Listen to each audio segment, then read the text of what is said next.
هادي له أشهد أن لا إله إلا الله وحده لا شريك له وأشهد أن محمدا عبده ورسوله صلى الله عليه وعلى آله وصحبه وسلم يا أيها الذين آمنوا اتقوا الله حق تقاته ولا تموتن إلا وأنتم مسلمون يا أيها الناس اتقوا ربكم الذي خلقكم من نفس واحدة وخلق منها زوجها وبث منهما رجالا كثيرا ونساء واتقوا الله الذي تساءلون به والأرحام إن الله كان عليكم رقيبا يا أيها الذين آمنوا اتقوا الله وقولوا قولا سديدا يصلح لكم أعمالكم ويغفر لكم ذنوبكم ومن يطع الله ورسوله فقد فاز فوزا عظيما أما بعد فإن أصدق الحديث كتاب الله وخير الهدي هدي محمد صلى الله عليه وسلم وشر الأمور محدثاتها فإن كل محدثة بدعة وكل بدعة ضلالة وكل ضلالة في النار. Jamaah sekalian yang semoga senantiasa dirahmati oleh Allah Subhanahu wa taala. Marilah kita senantiasa bersyukur kepada Allah Subhanahu wa taala. Di malam hari ini kembali Allah Subhanahu wa taala kumpulkan kita semua untuk mengamalkan salah satu kewajiban kita sebagai seorang muslim, yaitu menuntut ilmu. Nabi SAW bersabda, "Talabul ilmi fardhatun ala kulli muslim." Menuntut ilmu itu wajib bagi setiap muslim. Jadi tidak ada muslim yang boleh tidak belajar. Yang namanya muslim, dia wajib belajar agama. Kenapa? Karena agama kita bukan didasari atas sekedar warisan nenek moyang, mimpi, dan sebagainya. Agama kita didasari ilmu. Agama ibadah kita tidak akan benar, keyakinan kita tidak akan benar kalau kita tidak berilmu. Dan kata Nabi SAW, innamal ilmu bitta'allum. Ilmu itu hanya didapat dengan belajar. Makanya belajar itu wajib.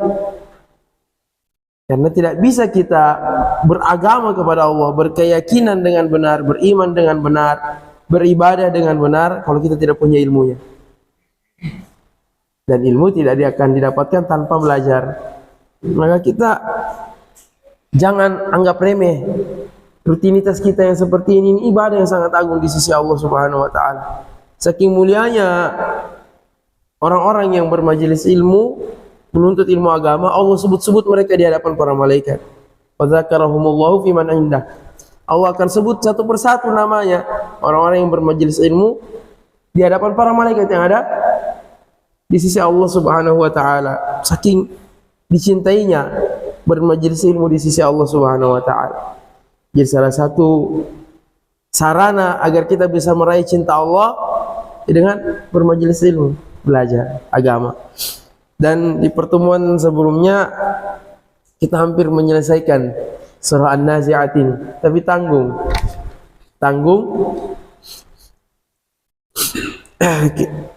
Maka kita ulang dari firman Allah, fa idza ja'atit tammatul kubra. Apabila telah tiba musibah yang paling besar, yang merajalela yang merata di mana-mana. Nah, ayat ini Allah sebutkan setelah sebelumnya Allah mengajak kita berpikir, mengajak orang-orang yang mendustakan hari kiamat, yang tidak percaya dengan hari kiamat. Allah ajak mereka berpikir, karena mayoritas orang-orang yang mengingkari hari kiamat adalah orang-orang yang meyakini adanya Tuhan. Hanya mereka mengingkari kalau mereka akan dibangkitkan. Mereka sadar mereka akan diciptakan. Termasuk orang-orang kafir Quraisy yang ayat ini turun untuk mengajak mereka berpikir. Mereka menganggap mustahil mereka akan dibangkitkan kembali, padahal mereka meyakini Allah yang menciptakan mereka. Bahkan mereka meyakini Allah yang menciptakan alam semesta. Makanya Allah berfirman mengajak mereka berpikir, antum asyaddu khalqan amis sama'u banaha.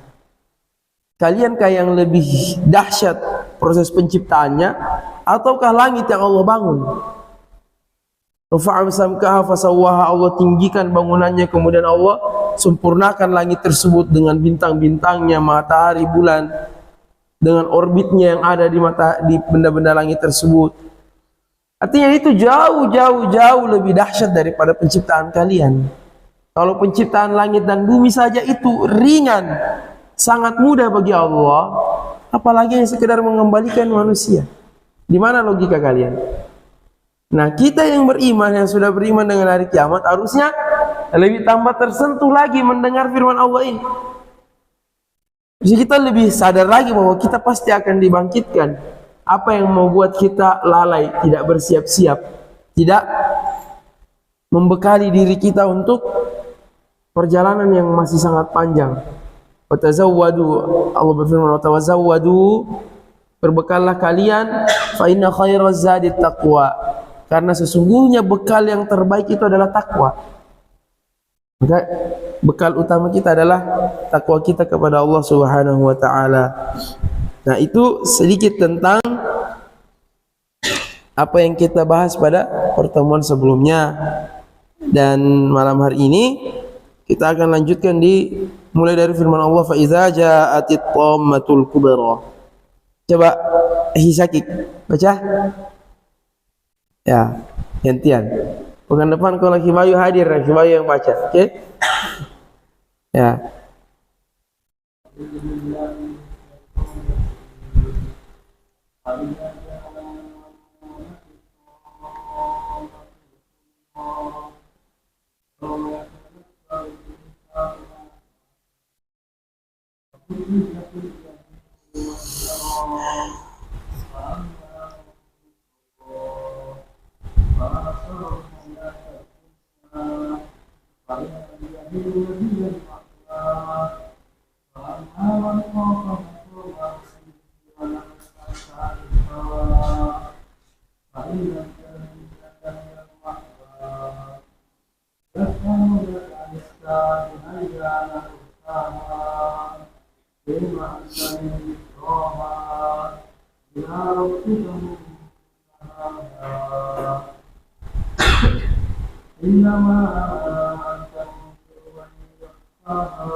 Jazakumullah khairan.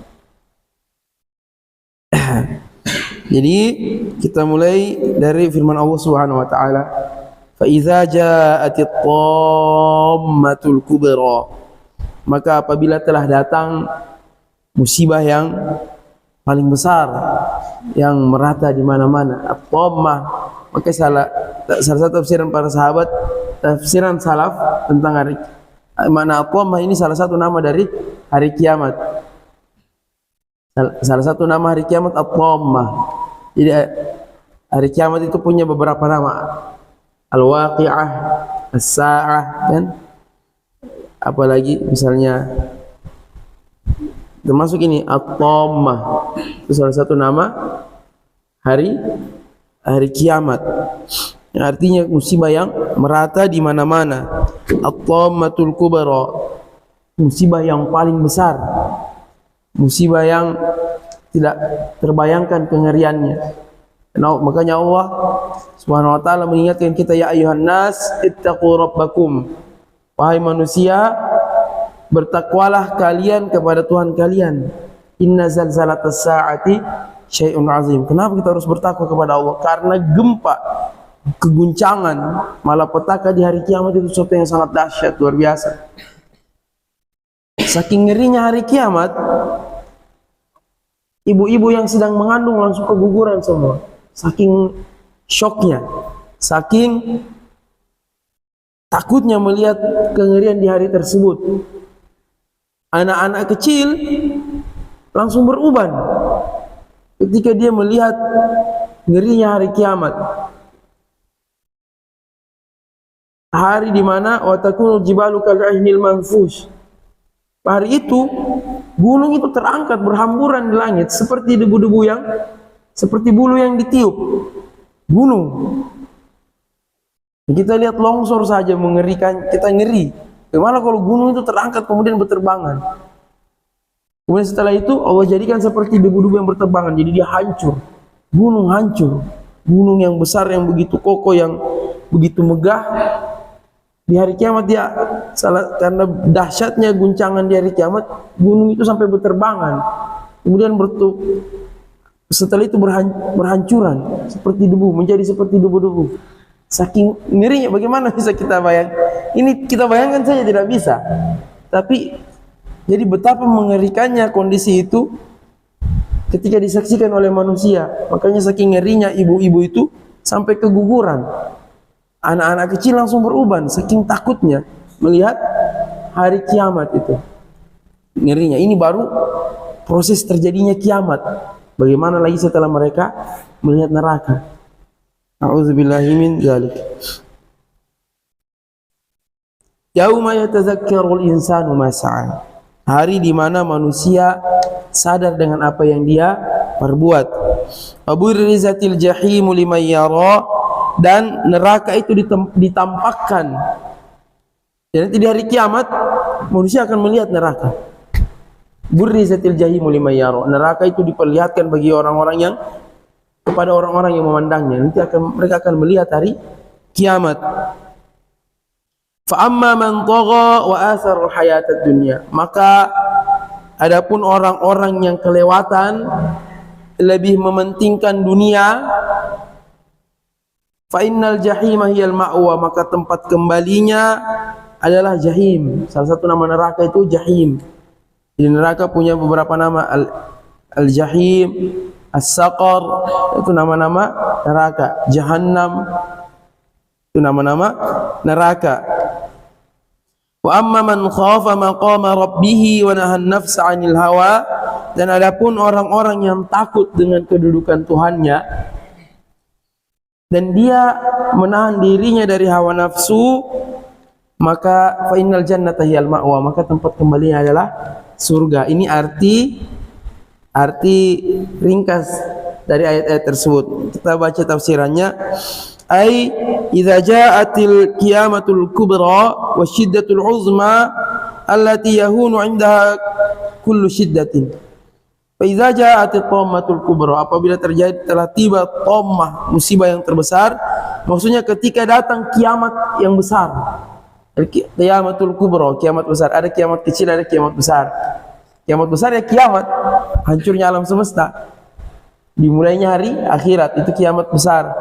Kiamat kecil ya kalau seseorang meninggal. Man mata faqad qamat qiyamatuhu. Barang siapa yang meninggal, maka dia telah tegak hari kiamatnya sendiri. Jadi itu kiamat individual. Kematian itu contoh kiamatnya seseorang.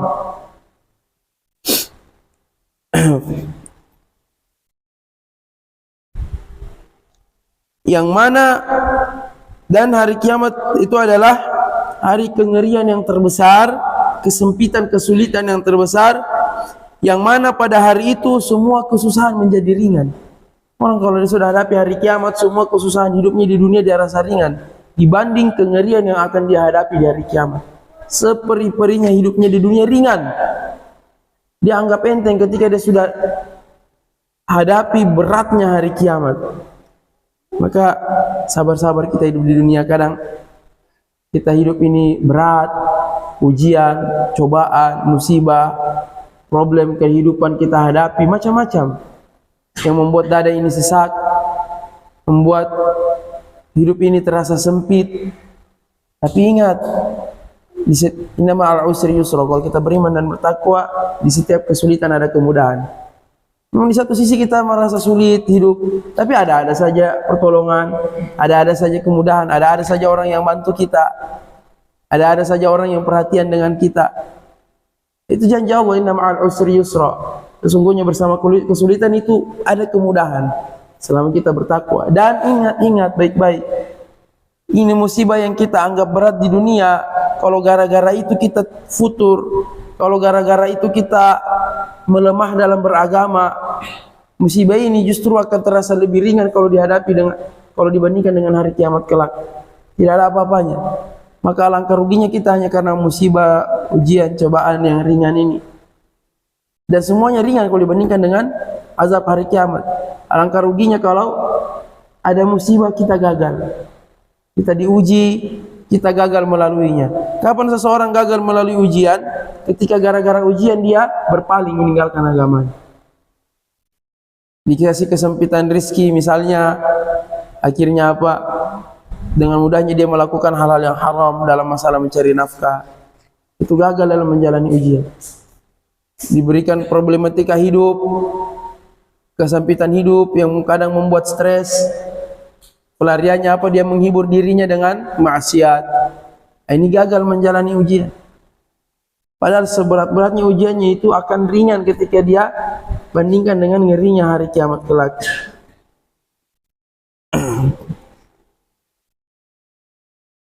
Wahina idzin yuzhilul walidu an waladihi, maka hari itu seseorang sudah tidak peduli lagi dengan anaknya sendiri.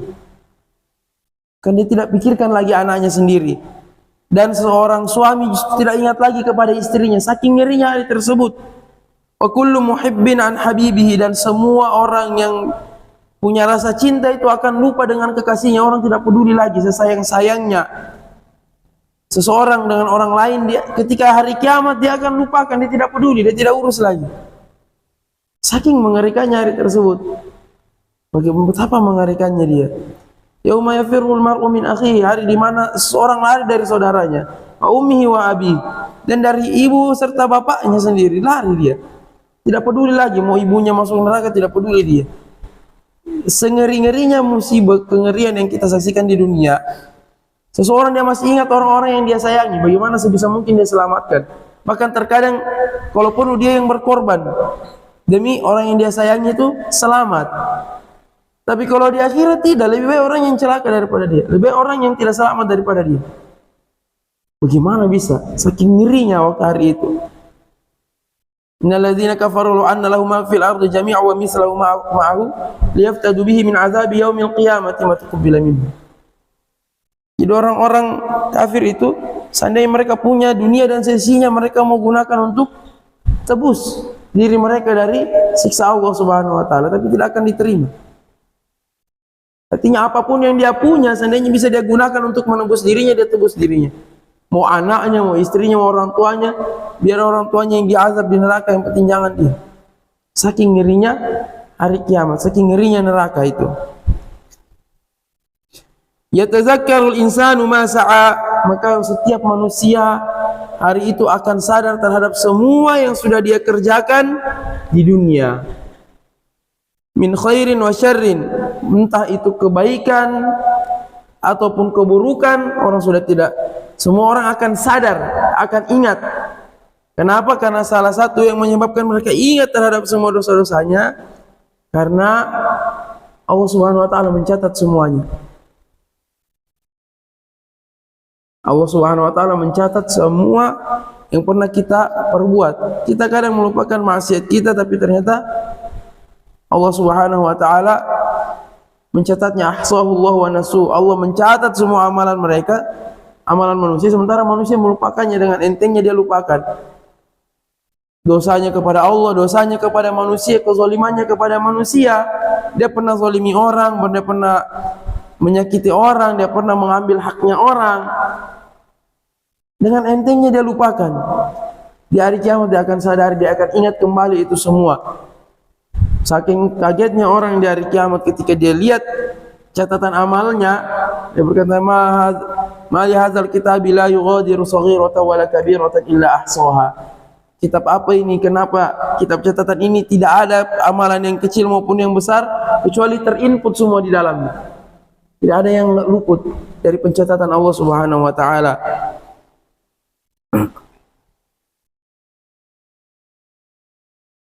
Fayatamanna ziyadata misqali dzarratin fi hasanatihi, maka semua orang di hari itu berharap seandainya bisa bertambah walaupun setitik saja catatan kebaikannya, Saking butuhnya orang dengan pahala di hari tersebut.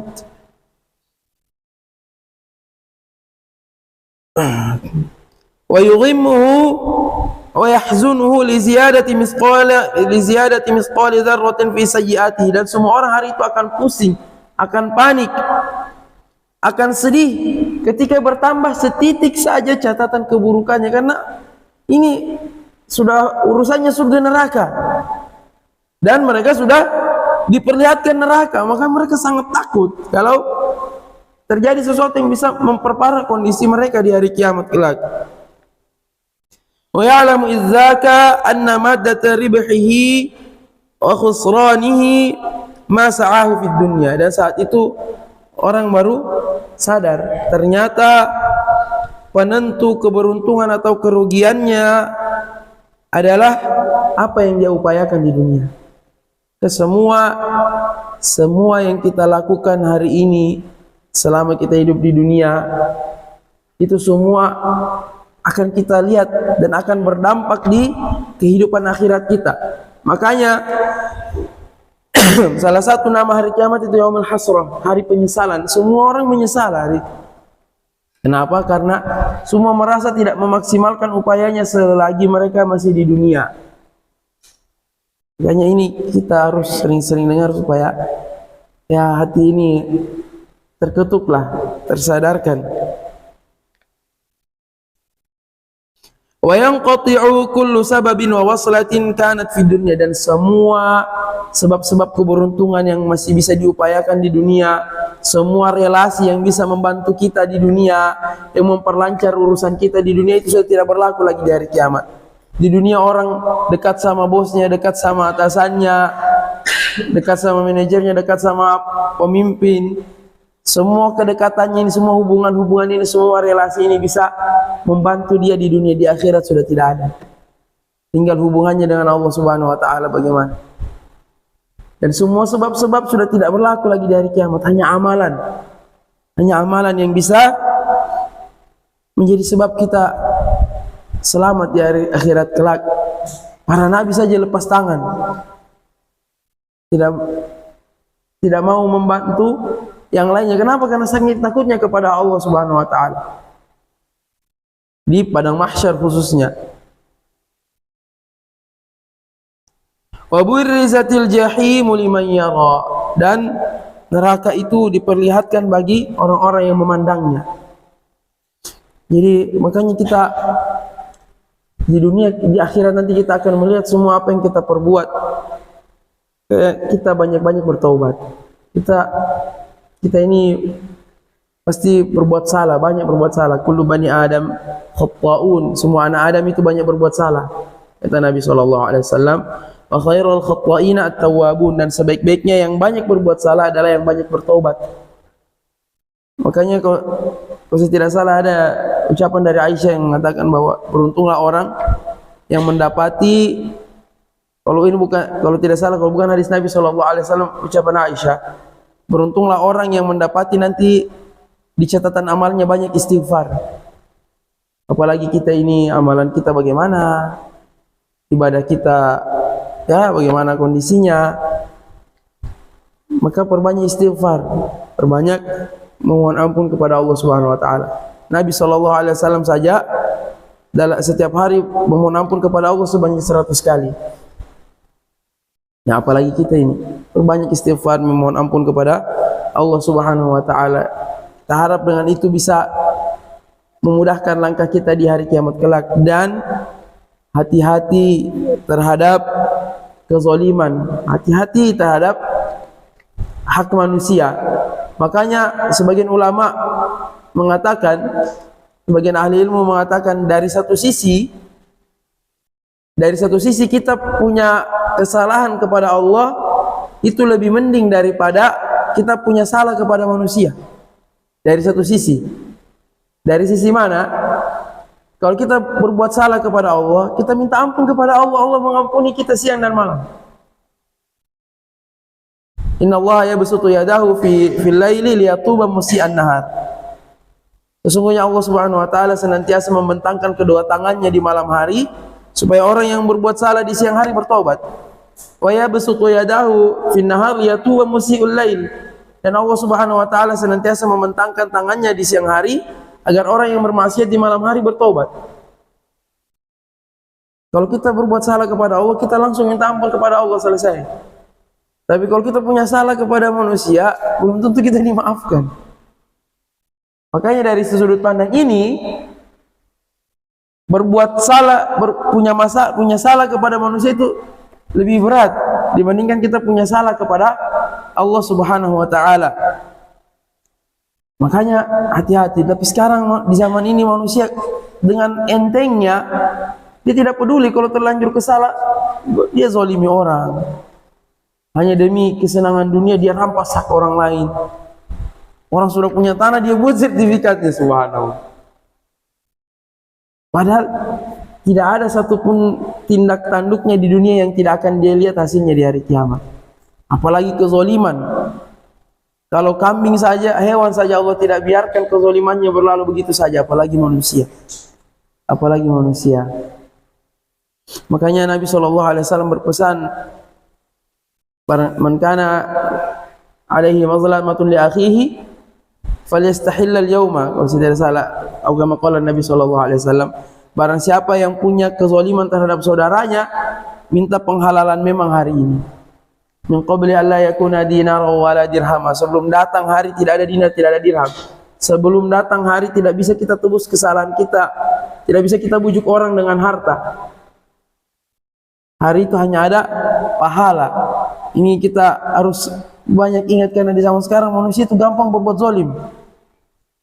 Hanya masalah sedikit di tempat cukur dia parahnya orang. Subhanallah.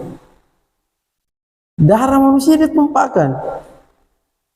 Dan kezaliman itu luar biasa. Saking ringannya orang membunuh, merampas tanah orang lain, hak orang lain. Banyak orang bertengkar gara-gara warisan, padahal dia tahu harusnya pembagiannya segini menurut syariat. Tidak ada berusaha untuk menguasai lebih. Sering terjadi masyarakat kezaliman. Hari kiamat yauma yatazakkarul insanu ma sa'a. Hari kiamat itu manusia sadar dengan apa yang dia sudah lakukan di dunia. Nah, jangan kita jadi orang yang bangkrut. Nabi SAW bertanya kepada para sahabatnya, atadruna manil muflis, tahukah kalian siapa orang yang bangkrut? Para sahabat menjawab, orang yang bangkrut menurut kami ya orang yang tidak punya dinar, tidak punya dirham, orang yang minim aset. Kata Nabi SAW, al-muflisu min ummati man ya'ti yaumal qiyamati bi salatin wa zakatin wa shaumin. Orang yang bangkrut dari umatku itu adalah orang yang di hari kiamat dia datang bawa pahala puasa, pahala salat, pahala zakat. Pokoknya dia datang dengan membawa berbagai macam pahala. Walakin syatama hadza. Tapi bersamaan dia rajin ibadah, dia rajin mencela orang. Dia pernah mencela orang. Wa daraba hadza, dia pernah memukul orang. Wa akhadha mala hadza, dia pernah mengambil harta orang. Pernah ambil tanahnya orang. Orang yang punya tanah dia yang buat sertifikatnya, subhanallah. Ini saya ulang-ulang karena banyak kejadian. Di kota-kota satu masalah begitu, sampai kita kalau mau beli tanah hati-hati. Meskipun kadang sudah ada sertifikatnya, ternyata sertifikatnya ganda. Subhanallah. Pasti ada yang zalim salah satu. Akhirnya apa? Ini orang walaupun dia datang bawa pahala yang banyak, tapi banyak orang yang dia zalimi. Ini orang yang zalimi dia datang menuntut. Akhirnya dia ambil pahalanya, diambil pahalanya. Sudah habis pahalanya, orang yang dia zalimi masih ada. Dia mau bayar pakai pahala sudah tidak bisa. Apa yang terjadi? Dosa orang-orang yang dia zalimi dilemparkan ke dia. Akhirnya apa? Masuk neraka. Tadinya datang bawa pahala, tapi masuk di neraka. Nauzubillah min dzalik. Itu baru namanya orang bangkrut. Itulah yang disebut bangkrut, orang yang bangkrut oleh Nabi SAW. Maka sebelum itu terjadi di dunia ini, jangan sampai kita berbuat zalim kepada orang. Lebih baik kita yang mengalah. Dan kalau pernah kita berbuat zalim, kita berusaha minta penghalalan semaksimal mungkin. Ya kalau kita sudah berusaha dia tidak memaafkan kita, la yukallifullahu nafsan illa wus'aha. Allah tidak bebani seseorang kecuali sesuai dengan kemampuannya.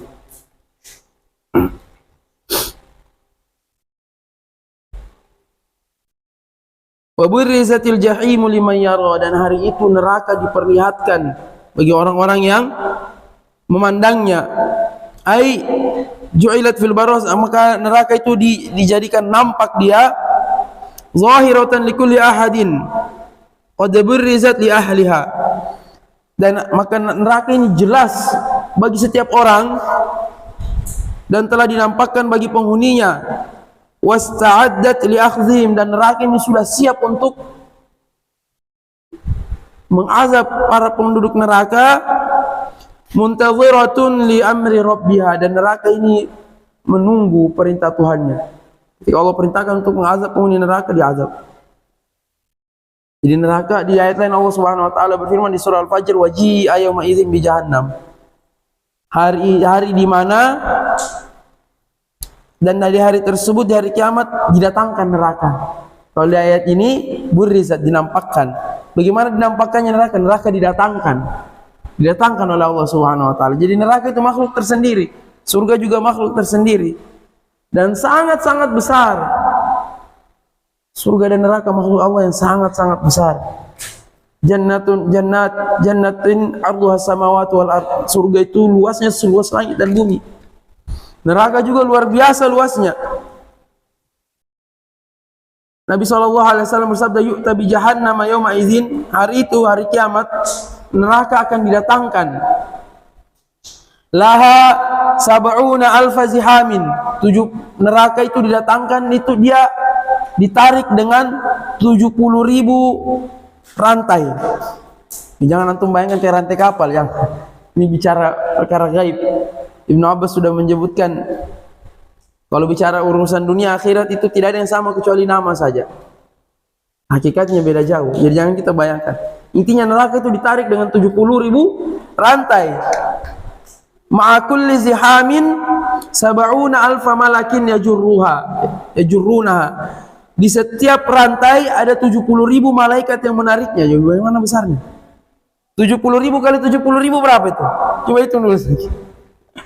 70.000 kali 70.000. Coba mana kalkulatornya? Coba 70.000 kali 70.000. 4,9 miliar malaikat yang menarik neraka. Karena neraka punya 70.000 rantai. Di setiap rantai ada 70.000 malaikat. Berarti 70.000 kali 70.000, 4,9 miliar malaikat yang menarik neraka. Bagaimana besarnya neraka itu?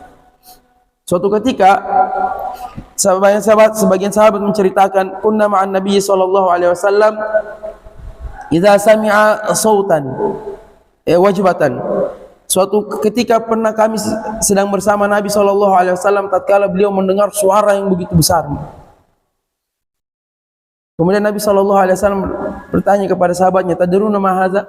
Tahukah kalian suara apa itu? Para sahabat menjawab, Allah wa rasuluhu alam, Allah dan Rasulnya yang lebih tahu. Waktu Nabi masih hidup. Tapi ketika Nabi sudah wafat, Allahu a'lam.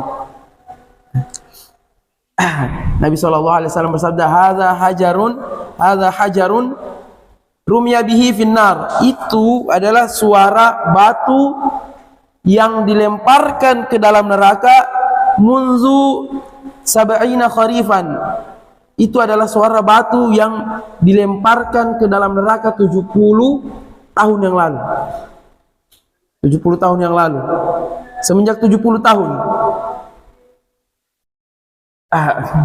Fahuwa yahwi fi finnaril an, maka senantiasa jatuh batu itu terus jatuh hatta taha fi qa'riha, sampai batu itu sekarang sampai di dasarnya neraka.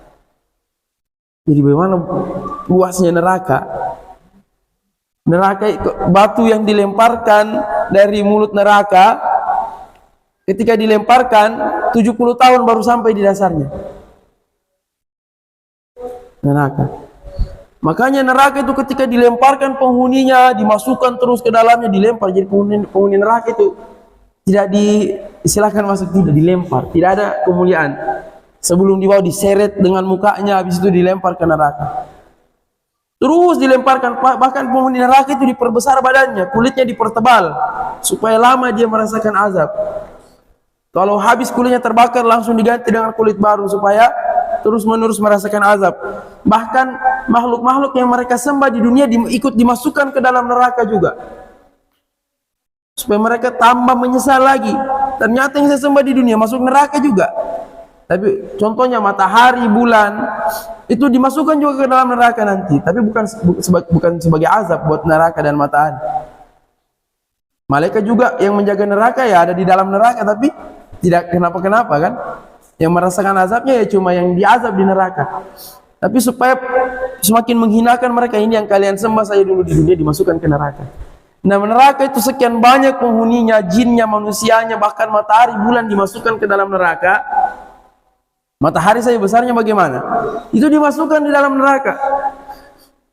Allah Subhanahu wa taala bertanya, "Halim tala'ti, apakah engkau sudah penuh wahai neraka?" Apa kata neraka? "Hal min mazid." Ada tambahan kah? Selalu neraka minta tambahan. Sampai semua yang masuk neraka sudah masuk neraka, neraka masih bilang, "Hal min mazid," masih ada tambahan. Akhirnya Allah letakkan kakinya yang maha agung di atas neraka sehingga neraka itu menjadi menyusut, terhimpit. Akhirnya baru neraka bilang, "Qad, cukup. Baru penuh." Saking luasnya neraka tersebut. Nah, neraka yang demikian besarnya, yang demikian mengerikannya ini nanti diperlihatkan oleh Allah dari kiamat, didatangkan, ditarik oleh 4,9 miliar malaikat. Fa amma man tagha, maka adapun orang-orang yang kelewatan. Tagha itu melewati batas. Makanya togut dikatakan togut, dia kata togo. Togo itu artinya melewati batas. Togut itu dinamakan togut. Togut itu semua yang disembah selain Allah. Mereka dibilang togut karena mereka ridho, mereka melampaui batas. Mereka manusia, hamba, bisa-bisanya mereka melewati batasnya sampai mencapai derajat ketuhanan, mengklaim dirinya berhak disembah. Nah, ini kan kelewatan namanya. Itulah disebut togut dari kata togo. Contohnya Allah berfirman, "Inna lamma taghal ma'a hamalnakum fil jariyah." Sesungguhnya kami ketika hari di mana air itu kelewatan, maksudnya apa? Banjir di zamannya Nabi Nuh. Sudah ketemu air dari langit dengan air dari bumi. Ketika air itu kelewatan, melewati batas, hamalnakum fil jariyah. Kami angkut kalian di dalam perahunya Nabi Nuh. Itu kata tagha. Nah, manusia juga kalau tagha kelewatan, ai jawazal had, ini melampaui batas, bi an tajarra'a 'alal ma'asi, yaitu ketika mereka lancang, dengan sangat lancang berani berbuat maksiat, dosa-dosa besar, walam yaqtasir 'ala ma haddahu Allah, dan mereka tidak mau membatasi dirinya pada batasan Allah Subhanahu wa taala.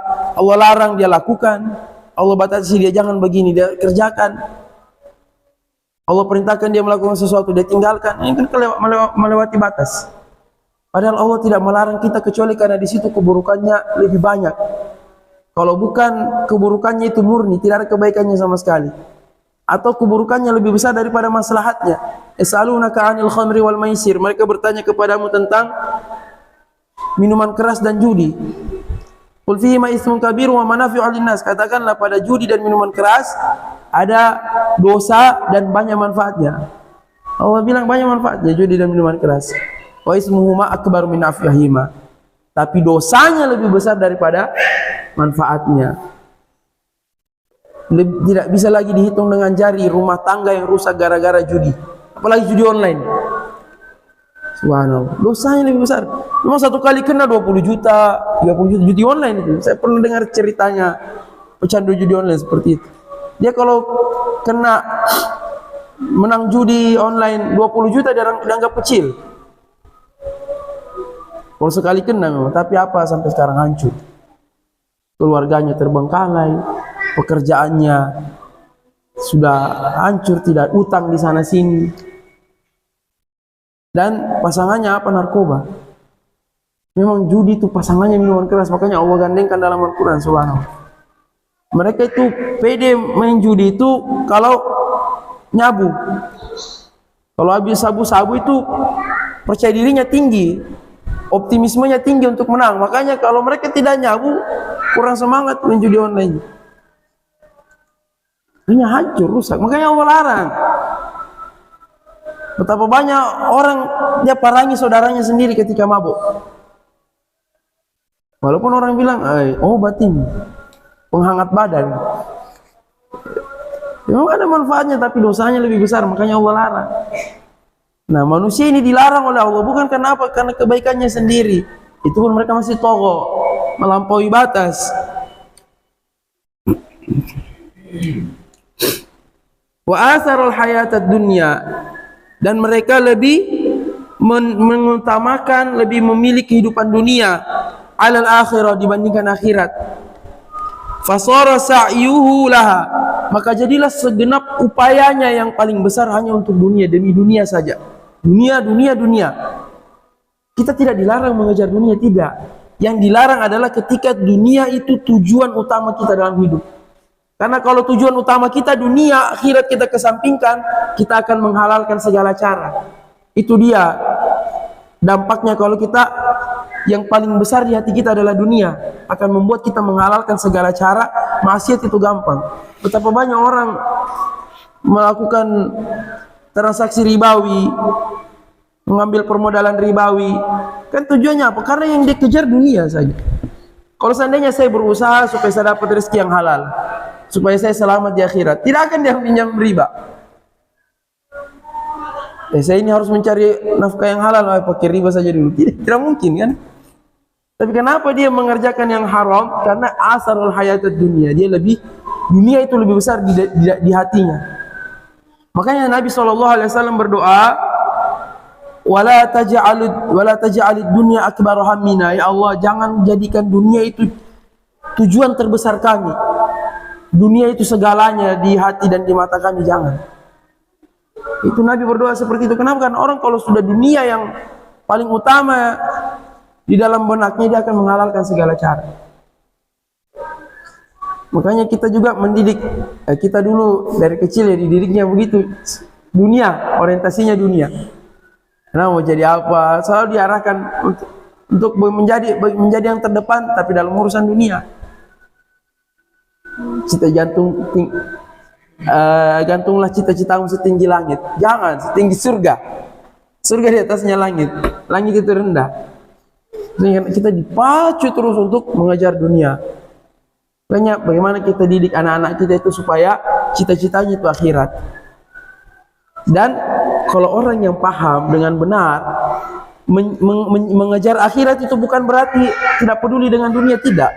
Justru kalau kita mengejar akhirat, kita itu orang yang paling semangat di dunia. Kenapa? Karena kita sadar umroh sekarang saja, umroh saja habis 30 jutaan, belum haji. Mau sedekah pakai apa? Pakai uang. Mau bagi-bagi makanan, mau bayar fidyah, semua pakai apa? Pakai harta. Bedanya orang yang mengejar dunia sama mengejar akhirat itu di hati. Tapi kalau dari tindakan fisik itu kadang kita lihat sama. Lihat Utsman bin Affan bersafar jauh-jauh ke Syam berdagang, berbulan-bulan cari uang. Tapi apa? Setelah dapat, dia biayai pasukan untuk berjihad. Nah, orang yang mau senang-senang di dunia sama orang yang mau senang-senang di akhirat sama-sama cari dunia juga. Nah, ini yang harus kita luruskan konsepnya. Karena ada orang ketika sudah aktif ngaji ini saya dapat ya, dan ada yang curhat ke saya. Kalau sudah mulai aktif ngaji sudah loyo lagi mau kerja, tidak terlalu semangat, maunya talim saja terus. Tidak begitu konsepnya. Itu harus semangat. Berdakwah itu butuh biaya. Betapa banyak dai-dai itu yang terhambat pergerakannya berdakwah. Kenapa? Karena minim dana untuk membiayai dakwah. Nah, di situ kita harus menutupi celah-celah tersebut. Nah, ini perlu kita luruskan tentang masalah mengejar dunia.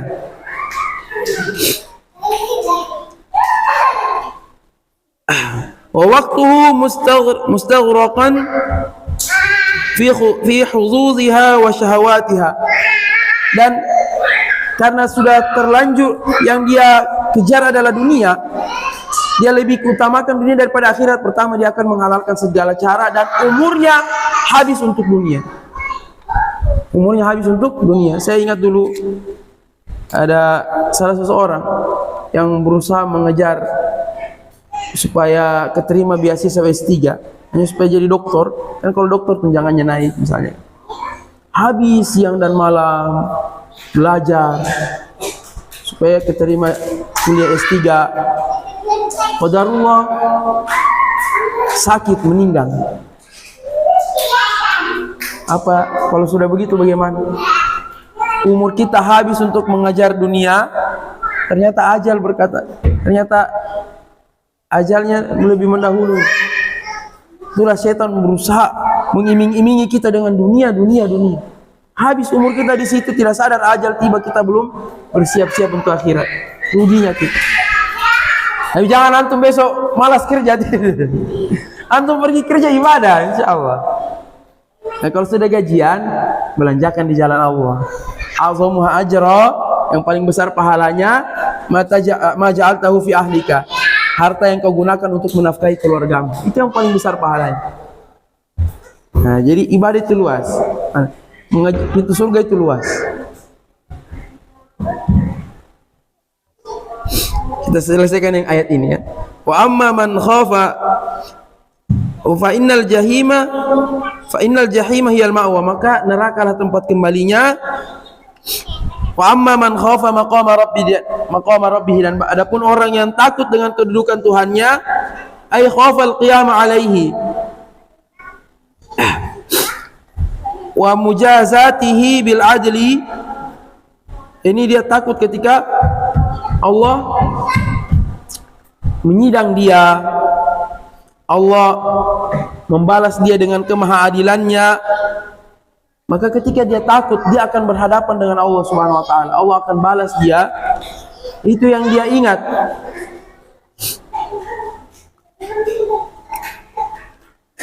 Fa'athara hadzal khaufa fi qalbihi, maka dia lebih mengedepankan rasa takut yang ada di hatinya tersebut. Fanaha nafsahu an hawahu, maka dia melarang dirinya sendiri dari memperturutkan hawa nafsunya.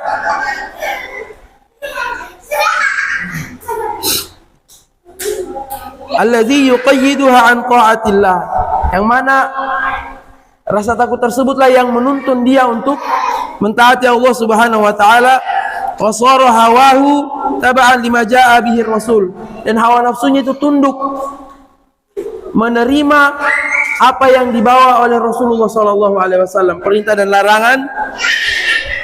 Wa jahadal hawa wasyahwa, dan dia berjihad melawan syahwat dan hawa nafsunya.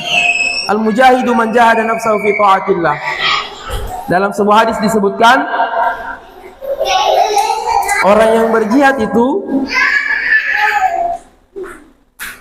berjihad adalah orang yang berusaha melawan hawa nafsunya dalam mentaati Allah Subhanahu wa taala. As-saddina 'anil khair, dia berusaha as-saddaina 'anil khair, dia berusaha melawan hawa nafsu dan syahwat, yang mana dua hal inilah dua faktor yang paling besar yang menghalangi manusia dari kebaikan. Fa innal jannata al-mustamilata ala kulli khairin wa sururin wa na'imin, maka sesungguhnya surga yang di dalamnya terdapat semua kebaikan, semua kebahagiaan, semua kenikmatan. Hiyal ma'wa, itulah tempat kembalinya. Liman hadza wasfahu, bagi orang-orang yang bersifat seperti ini, yaitu apa? Dia takut kepada Allah. Rasa takutnya itu yang menghalangi dia dari mengikuti hawa nafsunya. Tempat kembalinya adalah surga Allah Subhanahu wa taala. Jadi kita tidak zalim kepada istri karena takut kepada Allah. Kita tidak zalim kepada manusia bukan karena kita takut manusia, tapi kita takut kepada Allah Subhanahu wa taala. Demikian kajian kita pada malam hari ini.